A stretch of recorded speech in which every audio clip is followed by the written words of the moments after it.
اللہ اللہ اللہ اللہ اللہ اللہ اللہ الحمد لله رب العالمين والعاقبة للمتقين والصلاة والسلام على سيد المرسلين وعلى آله وأصحابه أجمعين أما بعد أعوذ بالله من الشيطان الرجيم بسم الله الرحمن الرحيم قل يا أيها الناس إني رسول الله إليكم جميعا صدق الله مولانا العظيم. میرے محترم دوستو، بزرگوں، علماء کرام اور سننے والی مائیں بہنیں، ایک مرتبہ پھر اپنی چھوٹی سی کلپ لے کر میں قاری احمد علی حاضر ہوا ہوں، اور ماشاءاللہ اس وقت میں بروڈا میں ڈیزیبل سینٹر میں دارالعافیہ میں بیٹھا ہوں. یہاں پیارے پیارے میرے بچے بیٹھے ہیں، انہی سے مجھے باتیں کرنا ہے. دعا کریں کہ اللہ تبارک و تعالی ہم سب کو جسمانی شفا عطا فرمائے، ہم کو روحانی شفا عطا فرمائے، اور اللہ ہمارے تمام امت کے بیماروں کو شفا عطا فرمائے، اور امت کے مرحومین مرحومات کی کروٹ کروٹ مغفرت فرمائے. مجھے یہ بتانا ہے کہ یہ ربیع الاول مہینہ ہے، اور اللہ کی قسم ہمارے نبی صلی اللہ علیہ وسلم کا اسی مہینے میں آنا بھی ہے اور اسی مہینے میں جانا بھی ہے. آپ کا آنا بھی بہت مبارک اور آپ کا جانا بھی بہت مبارک. اور یہ کھل کر میں بتاؤں، کیونکہ کلپ بہت چھوٹی ہے اس لیے کھل کر بتا رہا ہوں کہ اللہ تبارک و تعالیٰ نے 1,24,000 پیغمبروں کو بھیجا، یا اللہ تبارک و تعالیٰ نے ایک روایت کے مطابق 2,24,000 پیغمبروں کو بھیجا، مگر ہر پیغمبر کو اللہ تبارک و تعالیٰ نے ایک قوم عطا فرمائی، ایک علاقہ عطا فرمایا، ایک دیہات عطا فرمایا، ایک شہر عطا فرمایا، ایک ملک عطا فرمایا. صرف ہمارے آقا بولو تاجدار مدینہ محمد الرسول اللہ صلی اللہ علیہ وسلم نے اللہ کو پورے عالم کے لیے پیغمبر بنا کر بھیجا. دنیا کے بھی وہی پیغمبر، آخرت کے بھی وہی پیغمبر، انسانوں کے بھی وہی پیغمبر، جناتوں کے بھی وہی پیغمبر، چرند ہو درند ہو پرند ہو سب کے آقا بولو ہمارے آقا محمد الرسول اللہ صلی اللہ علیہ وسلم. اسی لیے اللہ نے فرمایا وَمَا أَرْسَلْنَاكَ إِلَّا كَافَّةً لِلنَّاسِ بَشِيرًا وَنَذِيرًا.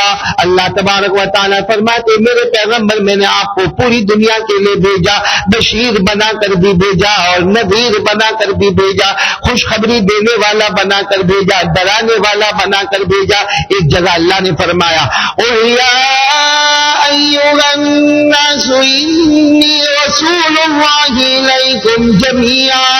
اللہ تبارک و تعالیٰ فرماتے میرے نبی اعلان کر دو، تمام کائنات میں یہ اعلان کر دو کہ میں تمہارا رسول ہوں، میں سب کا رسول ہوں، میں پیغمبروں کا پیغمبر، میں نبیوں کا نبی، ساری امت کا میں پیغمبر ہوں. بولو صلی اللہ علیہ وسلم. ہمارے نبی سے بڑھ کر بولو نہ کوئی نبی نہیں ہے، بلکہ ہمارے نبی کو اللہ نے انسانوں کا بھی نبی بنایا اور جناتوں کا بھی نبی بنایا. ورنہ پہلے زمانے میں ایسا ہوتا تھا کہ جنات قوم کا جو نبی ہوتا وہ بھی جن ہوتا، یعنی جنات قوم ہے ان کا نبی جن، پھر اس کے انتقال کے بعد دوسرا نبی آئے وہ بھی جن.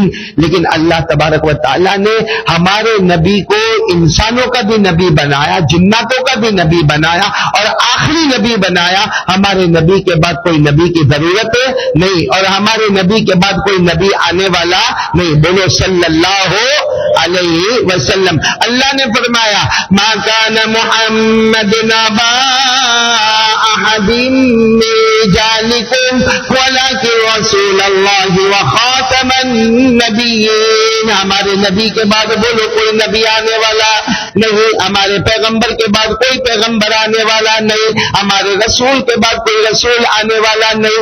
اور اللہ نے جناتوں کا بھی نبی بنایا، بلکہ قرآن کریم میں اللہ نے کھل کر بتایا کہ جناتوں کی جماعتیں آئی ہمارے آقا صلی اللہ علیہ وسلم کے پاس آئی، اور سب نے مل کر قرآن سیکھا، پھر اپنی قوم کو سکھایا.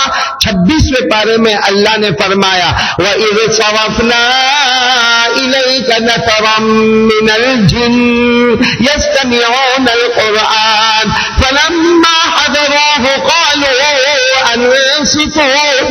فلما قضي ولوا الى قومهم منذرين. اللہ تبارک و تعالیٰ فرماتے اس وقت کو یاد کرو جب جناتوں کی ایک جماعت ہمارے آقا محمد رسول اللہ صلی اللہ علیہ وسلم کے پاس شاگرد بن کر آئی, غلام بن کر آئی, اور سب نے قرآن پاک کو سنا اور خاموش رہے. اور جب سب چلے گئے انہوں نے اپنی اپنی قوم میں جا کر قرآن کی دعوت دی, قرآن کی تبلیغ کی.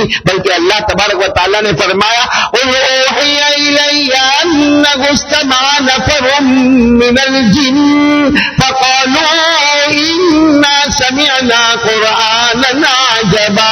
بلکہ جب جناتوں نے یہ قرآن سنا تو تمام کے تمام جناتوں نے فرمایا سمعنا قرآنا عجبا, ہم نے بہت عجیب و غریب قرآن سنا ہے, عربی کی فصاحت اور بلاغت کو سنا. جب یہ بات آئی ربیع الاول کے مہینے میں تو ہمارے نبی کی ایک شان بتاؤں آپ کو, بڑا عجب معاملہ لگے گا. ایک بہت بڑے صحابی جو سفر پہ جا رہے ہیں, جس وقت جا رہے ہیں اس وقت وہ صحابی نہیں ہے, انہوں نے ایمان قبول نہیں کیا ہے.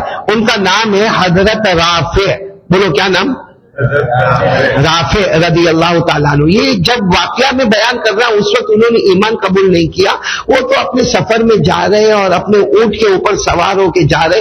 وہ زمانے میں ایسا ہوتا تھا, جنگلوں کا سفر, بیابان کا سفر, پر پیچ وادی کا سفر. اب وہ جا رہے ہیں. اب جب رات کا وقت ہوا انہوں نے اپنے اونٹ کو باندھا, اپنا کھانا وانا جو ٹفن میں لائے تھے وہ کھانا کھایا, پانی پیا, اونٹ کو کھلایا, اونٹ کو پلایا, اور اس کے بعد اونٹ کو باندھ دیا. اور اس زمانے میں ایسا ہوتا تھا کہ ان کو ڈر رہتا تھا کہ ہم جنگلوں میں ہیں, ہم بیابان میں ہیں, ہم بہت خطرے والی جگہ میں ہیں, بہت ڈینجر جگہ میں ہیں, یہاں کوئی بڑا جن آئے گا ہم کو مارے گا. تو زمانے جاہلیت میں یہ دستور تھا کہ جب جنگلوں میں رات کو گزرنا ہوتا تھا تو یہ کہتے تھے اعوذ بسید ھذا الوادی من الجن, یعنی کہتے تھے یہاں جو بھی جنات ہو اور یہاں جو بھی جناتوں کا سردار ہو ہم اس کی پناہ میں آتے ہیں, ہم کو کوئی چھیڑے نہیں, ہمارے ساتھ کوئی چھیڑ چھاڑ کا یا مار کا یا دنگے فساد کا معاملہ نہ کرے. چلو حضرت رافع کہتے میں نے بھی زمانے جاہلیت کے مطابق, وہاں کے دستور کے مطابق میں نے کہا اعوذ بسید ھذا الوادی من الجن, کہ جناتوں کا جو سردار ہے اس کی پناہ میں آتا ہوں. کہتے حضرت رافع کہتے میں سو گیا. جب میں سو گیا تو میں نے خواب میں دیکھا کوئی لمبا چوڑا آدمی ننگی تلوار لے کر آ رہا ہے اور میرے اونٹ پر حملہ کرنے جا رہا ہے. تو حضرت رافع کہتے میں خواب میں ڈرا کہ یہ اگر میرے اونٹ کو مار ڈالے گا تو میں آگے سفر کیسے کروں گا. کہتے میں خواب میں چونک کے اٹھا, جیسا آپ نے بھی دیکھا ہوگا کبھی کبھی ہم چونک کے اٹھتے ہیں, تو خواب میں چونک کر اٹھ کر دیکھا تو سب برابر ہے, اونٹ بھی اپنی جگہ پر کھڑا ہے, میں بھی اپنی جگہ پر سویا ہوں. مطلب وہ خواب تھا, ایک ڈریم تھا, ایک سپنا تھا, معاملہ ختم ہو گیا. حضرت رافع کہتے میں بہت تھکا ہوا تھا, میں پھر سو گیا. پھر سویا, پھر میں نے خواب میں دیکھا کوئی بڑا سا آدمی آ رہا ہے, ننگی تلوار لے کر آ رہا ہے اور میرے اونٹ کو مارنے کے قریب ہے. میں جلدی سے اٹھا, میں نے اٹھا تو دیکھا کہ اس وقت میرا اونٹ بھی کانپ رہا ہے, میرا اونٹ بھی تھر تھرا رہا ہے, اس کے اندر بھی جنجناہٹ اور کپکپاہٹ پیدا ہوئی ہے. کہتے میں نے اونٹ کے اوپر تھوڑا پانی ڈالا, اپنے اوپر پانی ڈالا, اور اس کے بعد میں نے پھر وہی جملہ کہا بھائی یہ جناتوں کے, یہ وادی میں جتنے جنات ہیں اس کا جو سردار ہے اس کی میں پناہ میں آتا ہوں. یہ کہتے میں تیسری مرتبہ پھر سویا, بہت تھکا ہوا تھا. کہتے میری آنکھ لگ گئی. تھوڑی دیر کے بعد پھر میں نے وہی خواب دیکھا. تو کہتے میں ایک دم کھڑا ہوا تو حقیقت میں نے اپنے سامنے ایک جن کو دیکھا, اور جن نے کہا تو جناتوں کی پناہ مت مانگ, بلکہ تو یہ کہ جو محمد کا رب ہے میں اس کی پناہ میں آتا ہوں. یہ جملہ کہہ دے اللہم رب محمد اعوذ باللہ منک من ھذا الوادی, کا یہ دعا مانگ لے اے محمد کے پیدا کرنے والے, اے محمد صلی اللہ علیہ وسلم کے رب, میں تیری پناہ میں آتا ہوں, اس وادی کے جناتوں سے میری حفاظت فرما. یہ کہتے میں نے جیسے اس نے کہا ویسے میں نے دعا مانگی, لیکن پھر میں نے اس جنات کو کہا کہ سب سمجھ میں آیا, یہ رب محمد سمجھ میں نہیں آیا کہ محمد کون ہے. یہ محمد کون ہے جن کے پروردگار کو تم پکارنے کے لیے کہتے ہو؟ تو کہتے ہو جنات نے مجھے کہا تم یہاں ہو جاؤ یثرب جاؤ، یثرب جس کو آج مدینہ کہا جاتا ہے، منورہ کہا جاتا ہے، میمونہ کہا جاتا ہے، طیبہ کہا جاتا ہے. دعا کرو اللہ ہم سب کو بھی مدینہ لے جائے. کہا تم یثرب جاؤ. یثرب مدینے کا پہلا والا نام ہے. یثرب جاؤ، مدینہ جاؤ، وہاں تم کو محمد ملیں گے. بس یہ کہتے کہ صبح ہوئی، میں اپنے اونٹ پر سوار ہوا اور سیدھے میں نے سوچا کہیں سفر نہیں کرنا، اب یثرب جانا ہے، مدینہ منورہ جانا. حضرت رافع کہتے میں گیا گیا گیا گیا مدینہ پہنچا، پتہ وتا معلوم کر کے جناب نبی کریم صلی اللہ علیہ وسلم کی خدمت میں پہنچا. جا کر میں نے کہا انت محمد، آپ ہی محمد ہے. تو ہمارے نبی مسکرائے اور مسکرا کر کہا تمہارا نام رافع ہے نا؟ میں نے کہا میرا نام رافع. کہا کل رات کو وادی میں کیا ہوا؟ تو حضرت رافع نے کہنا شروع کیا. ہمارے نبی نے فرمایا تم مت کہو، میں ہی پورا واقعہ سنا دیتا ہوں. ہمارے نبی نے پورا واقعہ سنا دیا اور کہا کہ کیا چاہتے ہو؟ انہوں نے کہا میں کلمہ پڑھوں گا لا الہ الا اللہ محمد الرسول اللہ. ہمارے نبی نے خوشی کے مارے کہا آج تک انسانوں کو انسان نے ہدایت دی، میری امت کا رافع وہ تو ہے جس کو ایک جن نے ہدایت کے راستے کی طرف پہنچا دیا. تو ہمارے نبی کے غلام تو انسان بھی تھے، ہمارے نبی کے غلام تو جنات بھی تھے، چرند بھی تھے، درند بھی تھے، پرند بھی تھے، آفتاب اور مہتاب. بلکہ ایک بات بتا کر بات ختم کروں، ہمارے نبی کتنے پیارے ہوں گے. ایک مرتبہ کیا ہوا، کچھ صحابہ کرام ایک صحابی کو لے کر آئے، کچھ صحابہ کرام ایک صحابی کو لے کر آئے اور وہ صحابی بے ہوش تھے. ہمارے نبی صلی اللہ علیہ وسلم نے پوچھا کیا ہوا؟ کہا ان کو سانپ نے ڈس لیا.